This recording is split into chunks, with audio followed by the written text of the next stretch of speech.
Hey everybody, what's going on? Welcome back to another Adobe After Effects CS6 tutorial. My name is Buddy Blackford. We're going to be learning about layers in the next few tutorials, and I wanted to take this tutorial to explain the different buttons and different switches and what they do, and I wanted to explain them to you. They're on the same area as my mouse is right now, and I'm going to explain those. But first I wanted to show you something cool that I saw today on the internet. We're going to start having 4 terabyte SSDs pretty soon, so that's going to be awesome. Maybe the hard disk drives will pretty much become obsolete, so just keep a lookout for that. Hopefully they're not like $2,000 each, which I'm sure they will be at the beginning.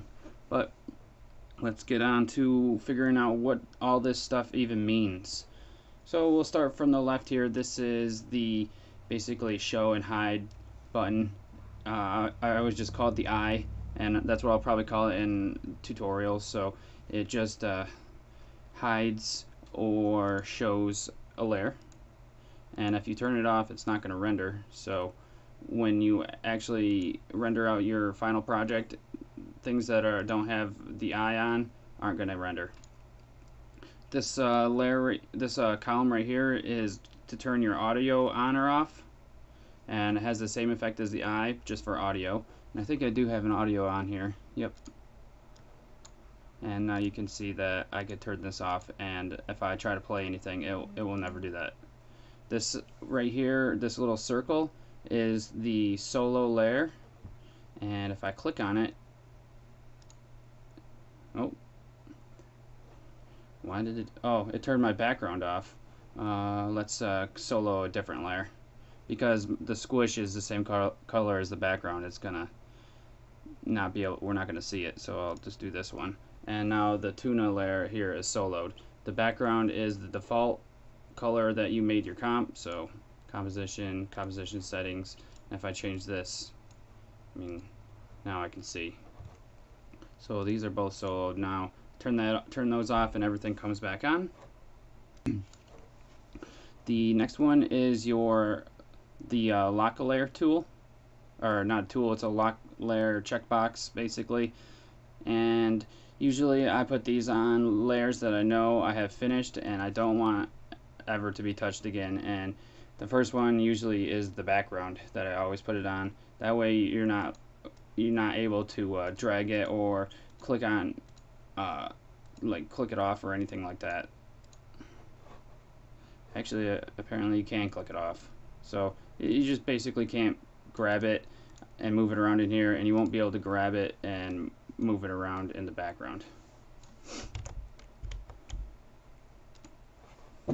That was the adjustment layer that I was moving, which is this one right here. I just threw that layer in there just so I could explain this one later on.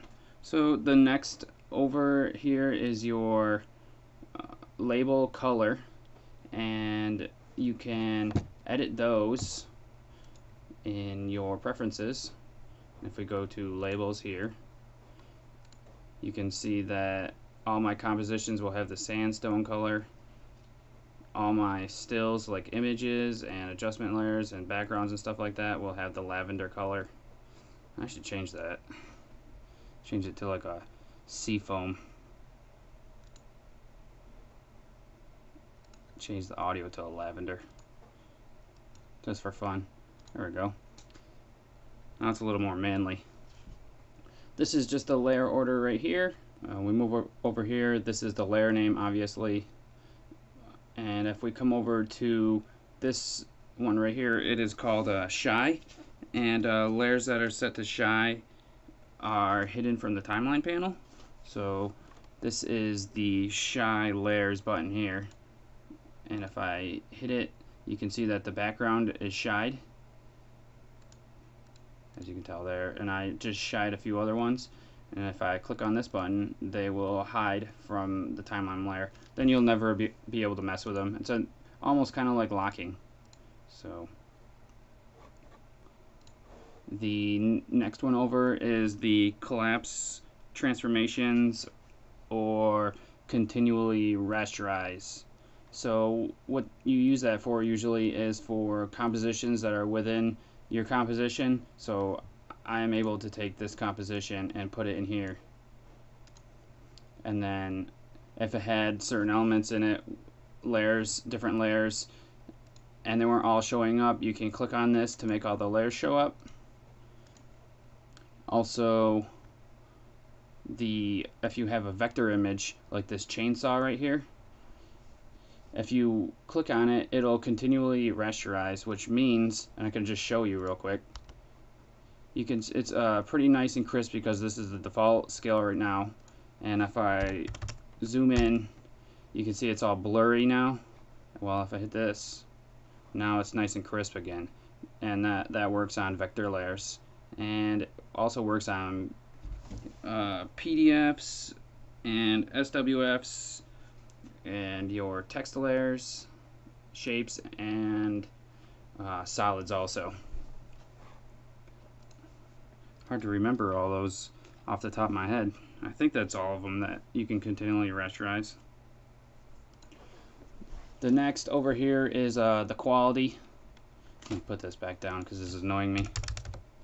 The next one over is the quality, and if I click on it, it'll change to draft. If I unclick on it, or if I leave it on the solid line, that's best quality. So let's see if it works usually on like vectors, and let's see if it works on the tuna or not. Yeah, it works, but you can barely see it. It'll help with your rendering within the comp times. So when you want to do like a RAM preview or something like that, and you have these at a lower quality, it won't take as long to create the RAM preview.